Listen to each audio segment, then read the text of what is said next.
I'm here at Porto Leggero in Jersey City with former New Jersey Governor Jim McGreevey.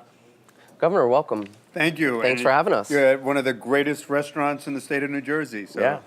You left office as New Jersey's 52nd governor in 2004. Yes. And you've been a very busy guy since then. I understand you were a seminarian for some time, and now you're working to help rehabilitate prisoners in New Jersey. Just people, people coming back from prison and coming back from jail.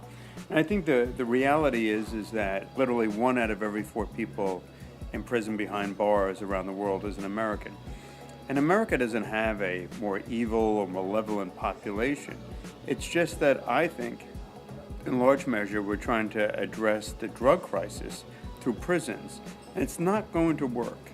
How has the opioid crisis affected the prison population? Yeah, it's just, the statistics are alarming, that 75% of the people behind bars are active in their addiction.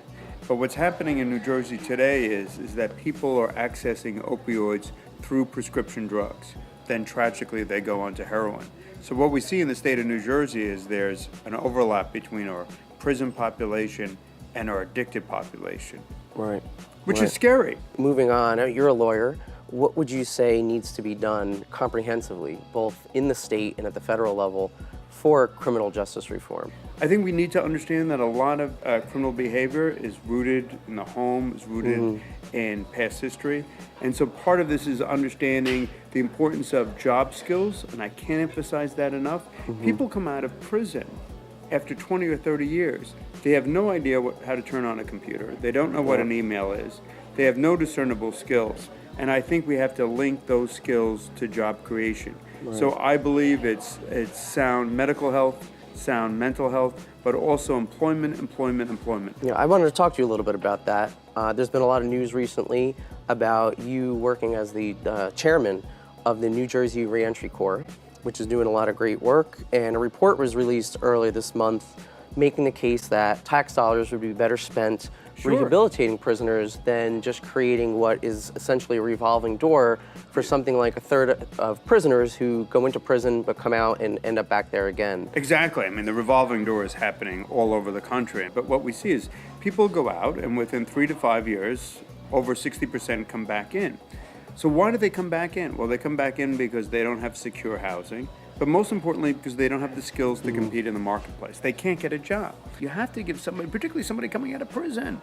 Why is somebody going to hire that guy, that gal? They need to have skills so that when you get on that floor, when you get on that factory floor, you know what you're doing. The report, my understanding is basically requesting that ultimately the next governor fund a program, and the state legislature fund a program, a pilot program for 3 years that would happen across, 6 counties? Yes. And would take something like 3 dozen prisoners over a 3-year period within each county. So that's slightly over 200 people. Yep. At a cost of about $7 million, about $6.9 million for 3 years. What is the end goal of the project? The end goal, so you just say, so let's say if Jim goes to prison, that's $50,000 a year. This is just me. $50,000 a year. $50,000 a year. So if I have a 20-year sentence, it's $1 million. That's $1 million.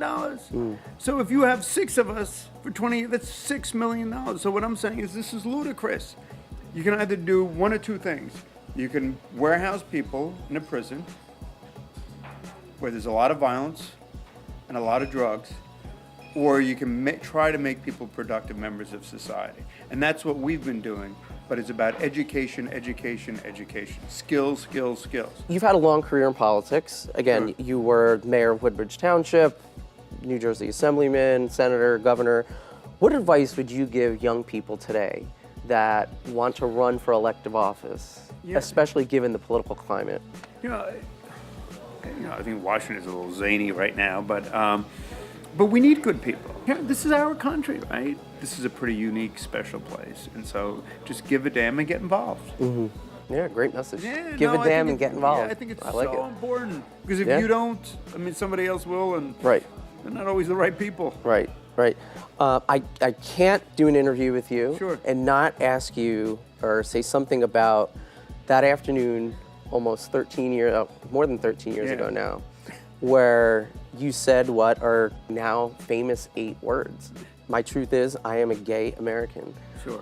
What can you say now, 13 years later, It's just so funny. about that? I was down talking to a bunch of college kids, and I was at some LGBT, some gay college students thing. And so, like, it's so different. Mm-hmm.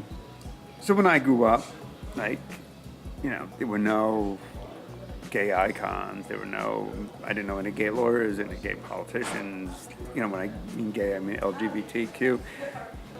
You know, it's, one, the closet is obviously not a healthy place, and whatever closet, and I think there are a lot of closets, not just in terms of sexual orientation or sexuality. I think it's really healthy. And, you know, people thought the ceiling was going to come in, and like nothing happened. I think America is better off.